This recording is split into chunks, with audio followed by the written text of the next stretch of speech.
घर में पिताजी और स्कूल में प्रिंसिपल। आखिर हम बच्चे कहाँ जाएं? हम बच्चों को अपने मन का काम करने का मौका कब मिलेगा? क्या आपका बचपन भी इन्हीं तमाम सवालों के बीच गुजरा है? कमेंट बॉक्स में लिखकर जरूर बताइएगा। अगर आपका जवाब हाँ है तो यह वीडियो बहुत ही मजेदार होने वाला है। हमारे साथ आखिरी तक बने रहिएगा क्योंकि हम लेकर आए हैं दुनिया भर के स्कूलों के अजीब नियम। Shirt should in. School administration कभी कभी ऐसे अतरंगी नियम निकाल देता है जिसे लेकर स्टूडेंट में काफी गुस्सा भर जाता है। उसकी वजह से काफी हंगामा होता है और फिर कंडीशन अनकंट्रोल हो जाती है। कुछ ऐसा ही हुआ अमेरिका के डगनविले हाई स्कूल में, जहां स्कूल एडमिनिस्ट्रेशन ने एक दिन ऑर्डर जारी कर दिया कि सभी बच्चों को अपनी शर्ट पैंट के अंदर टक करके रखनी होगी, पैंट के ऊपर बेल्ट लगाना होगा और केवल कॉलर वाली शर्ट ही पहनकर आना है। स्कूल में कुल 3700 बच्चे पढ़ते थे। इनमें से स्कूल के 150 बच्चों ने इस नियम के अगेंस्ट जाकर ओपन शर्ट पहन ली और वैसे ही स्कूल पहुंच गए तो स्कूल के प्रशासन ने उन सभी बच्चों को एक दिन के लिए सस्पेंड कर दिया। बस फिर क्या था, बच्चों को हंगामा करने और मस्ती करने का मौका मिल गया। सभी स्कूल के बाहर इकट्ठा हो गए और सभी ने अपना टिफिन खोलना शुरू कर दिया। बाद में बवाल काटने लगे। हंगामा इतना बढ़ गया कि कंट्रोल करने के लिए पुलिस को बुलाना पड़ा। आखिरकार बाद में पुलिस ने समझा बुझाकर सिचुएशन को कंट्रोल किया। Sleeping in school. स्कूल में अगर कोई बच्चा झपकी ले ले तो उसे टीचर की डांट और मार पड़ती है। क्यों भाई, सही कह रहा हूँ ना? लेकिन हम बात कर रहे हैं चीन की, जहाँ चीन के प्राइमरी स्कूल में पढ़ने वाले बच्चों के लिए नियम है कि वो स्कूल टाइम के बीच में सो सकते हैं। हालांकि स्कूल में बच्चों के सोने के लिए कोई विशेष व्यवस्थाएं नहीं है।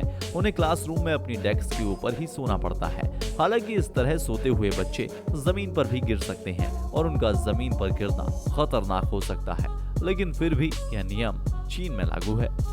हाथ मिलाना भी मना। बात करते हैं गरबा कॉलिगेट एकेडमी स्कूल की। बच्चों के लिए जेल समझी जाने वाली यह स्कूल अपने अजीब और सख्त रूल्स रेगुलेशन के लिए जानी जाती है। इस स्कूल में अगर आप किसी से हाथ मिला लेते हैं तो भी आपको सस्पेंड किया जा सकता है। लाइन से न चलने पर पनिशमेंट दी जा सकती है और अगर इन नियमों की जानकारी आपने अपने पेरेंट्स को दी तो फिर आपके खिलाफ एक्शन भी लिया जा सकता है। इतने सारे रूल्स तो हमारे देश में अंग्रेजों के जमाने के जेलों में भी नहीं हुआ करते थे। Oral Robert university America. ये बच्चे यूनिवर्सिटी में पढ़ते हैं, लेकिन यूनिवर्सिटी के रूल्स रेगुलेशन कुछ इस तरीके के हैं कि यहाँ पर पढ़ाई के अलावा कुछ और नहीं कर सकते। यानी यहाँ पर ड्रिंकिंग, सेक्स, झूठ बोलना, होमोसेक्सुअलिटी जैसी चीजें पूरी तरह से बैन है। यानी पढ़ाई लिखाई बहुत अच्छी है। साथ ही यहाँ का एडमिनिस्ट्रेशन इस बात पर भी फोकस करता है कि बच्चों में मोरल वैल्यूज भी बनी रहें। यही वजह है कि माता पिता यहाँ बच्चों को पढ़ाना पसंद करते हैं ताकि वो अपने फ्यूचर पर फोकस करके एक अच्छा नागरिक बन के बाहर निकले।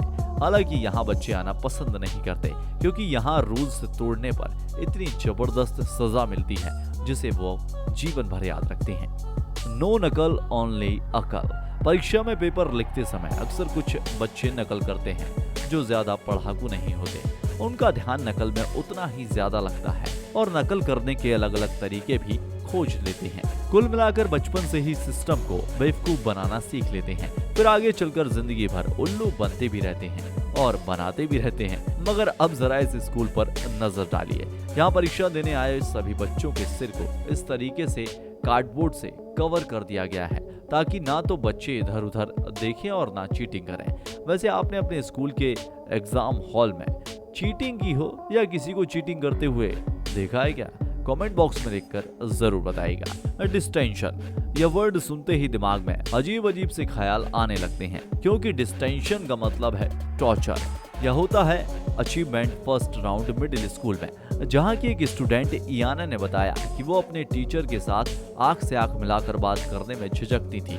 उसकी आवाज भी लड़खड़ाती थी, मगर इसके लिए हर बार उसे डिस्टेंशन में जाना पड़ता था। उसे हर बार इन चीजों के लिए पनिशमेंट मिलती थी।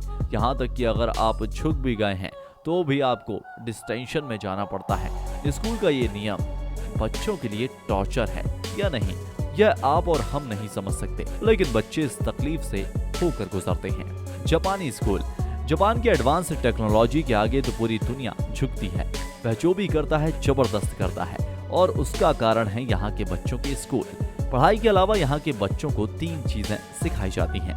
सेल्फ क्लीनिंग, सेल्फ डिसिप्लिन और सेल्फ डिफेंस। यहाँ के स्कूलों में सफाई कर्मचारी नहीं रखी जाती, बल्कि बच्चे और टीचर मिलकर ही स्कूल की साफ सफाई करते हैं, अपने क्लासरूम की साफ सफाई करते हैं, गैलरी और बाहर की सफाई भी करते हैं। आप समझ सकते हैं कि इसका बच्चों पर क्या असर होता होगा। बच्चों में बचपन से ही साफ सफाई और साफ सुथरा रहने की आदतें आ जाती हैं। जिस जगह को आप खुद ही साफ करोगे, उसे खुद ही गंदा करने से पहले 2 बार जरूर सोचोगे। तो इस तरह बच्चे सेल्फ क्लीनिंग सीखते हैं। सेल्फ डिसिप्लिन सीखने के लिए बच्चे अपने किसी टीचर के एब्सेंस करने पर अपने आप ही सब्जेक्ट की पढ़ाई करते रहते हैं। क्लास में हो हल्ला और मारपीट नहीं होती। बात कर लेते हैं सेल्फ डिफेंस की। यहाँ के बच्चों को ये आर्ट बचपन से ही सिखाई जाती है ताकि वो अपने आप की खुद ही सुरक्षा कर सकें। सेल्फ डिफेंस करने के लिए बच्चों को एक हथियार भी दिया जाता है जिसे सिसी मारू कहा जाता है। ये स्कूल में एक जगह पर टंगा रहता है और क्रिटिकल सिचुएशन में बच्चे उसे इस्तेमाल भी कर सकते हैं। यानी जापान अच्छी आदतों के मामले में काफी एडवांस है। अगर आपको जापान के स्कूल का यह रूल्स पसंद आया हो तो हमारे इस वीडियो को लाइक कर दीजिएगा और अपने दोस्तों के साथ में शेयर कर दीजिएगा। बिग ब्रदर स्कूल, यह स्कूल अमेरिका के फ्लोरिडा में मौजूद है, जहां पढ़ाई लिखाई आज के मॉडर्न एज के अकॉर्डिंग होती है, लेकिन रूल्स रेगुलेशन पुराने हैं। यह स्कूल है पेनसिकोला क्रिश्चियन कॉलेज, फ्लोरिडा। इस स्कूल में डांस करना बैन है, वीडियो गेम खेलना और भी ऐसी दूसरी एक्टिविटीज जैसे म्यूजिक और मैगजीन भी बैन है। इन बच्चों को सेल्फ डिसिप्लिन की ट्रेनिंग दी जाती है, परंतु इसके लिए इतनी सारी फाउंडेशन लगा दी गई हैं कि बच्चों का जीना मुश्किल हो जाता है। Leggings ban for girl, America के एक स्कूल हेवन मिडिल स्कूल में कुछ इस तरह का नियम लागू होता है जो जेंडर इक्वालिटी के खिलाफ। जी हाँ, यहाँ फीमेल स्टूडेंट्स के लिए लेगी और योगा पैंट पहन कर आना सख्त बना है। स्कूल एडमिनिस्ट्रेशन का मानना है कि लड़कियों की लेगी पहनने से लड़के और टीचर पर बुरा असर पड़ेगा। यानी लड़कों और टीचर्स को बुरे असर से बचाने के लिए लड़कियों का लेगी पहनना टोटली बैन है। हालांकि इस वजह से स्कूल काफी सुर्खियों में भी रहा है। लेकिन आपको क्या लगता है, इस तरह के नेचुरल इमोशंस को कंट्रोल किया जा सकता है? थाई स्कूल, बात करते हैं थाईलैंड के स्कूल की। क्या आपको भी अपने स्कूल में लंबे बालों के लिए डांट पड़ती है? यार, यह स्कूल वाले भी ना लंबे बालों के इतने दुश्मन क्यों हैं? थाईलैंड के स्कूल में लड़के बहुत छोटे छोटे बाल यानी मिलिट्री कट बाल रख सकते हैं। अगर इन्होंने बाल बढ़ाने की कोशिश की तो टीचर खुद ही कैंची लेकर इनके बाल काट देते हैं। बाल तो कट जाएंगे मगर सबके सामने घनी बेइज्जती हो जाएगी। इसी तरह लड़कियों को भी केवल कान तक बाल रखने की इजाजत है। अगर बाल इससे ज्यादा लंबे हुए तो लेडी टीचर लड़कियों के बाल खुद काटने में बिल्कुल भी हिचकिचाती नहीं है।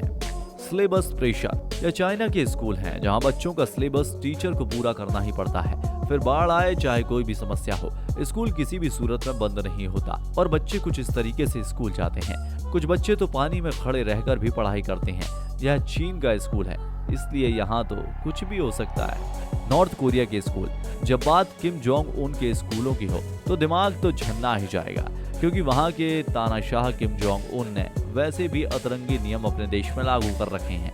वहाँ के स्कूलों में बच्चों की हिस्ट्री के नाम पर किम जोंग उन और उनके पिता और दादा का इतिहास पढ़ाया जाता है। उनके जीवन की कहानियां सुनाने के साथ साथ current director Kim Jong Un के बारे में बताया जाता है। उनको क्या पसंद है, उन्हें कैसे खुश किया जाता है। No use of hair dye, वैसे तो बच्चों के लिए हेयर डाई को यूज करना नेचुरली जरूरी नहीं होता, क्योंकि उनके बालों का नेचुरल कलर स्कूल लाइफ की एज तक तो बना ही रहता है। लेकिन फिर भी जापान के स्कूलों में बच्चों को यह प्रूफ करना पड़ता है कि उन्होंने अपने बालों में किसी भी हेयर कलर का यूज नहीं किया है। इसके लिए उन्हें अपनी बचपन की तस्वीर साथ रखनी होती है। उन तस्वीरों को देखकर टीचर्स उनके आज के बालों के कलर का मिलान करते हैं, फिर यह डिसाइड करते हैं कि इन्होंने हेयर डाई यूज नहीं किया है। आपके स्कूल का कौन सा नियम आपको सबसे ज्यादा परेशान करता था? हमें कमेंट बॉक्स में लिखकर जरूर बताइएगा। वीडियो पर आपकी राय का हमें इंतजार रहेगा। फिर मिलेंगे एक नई वीडियो में, तब तक अपना ख्याल रखें और अपनों का ख्याल रखें। जय हिंद, जय भारत, वंदे मातरम।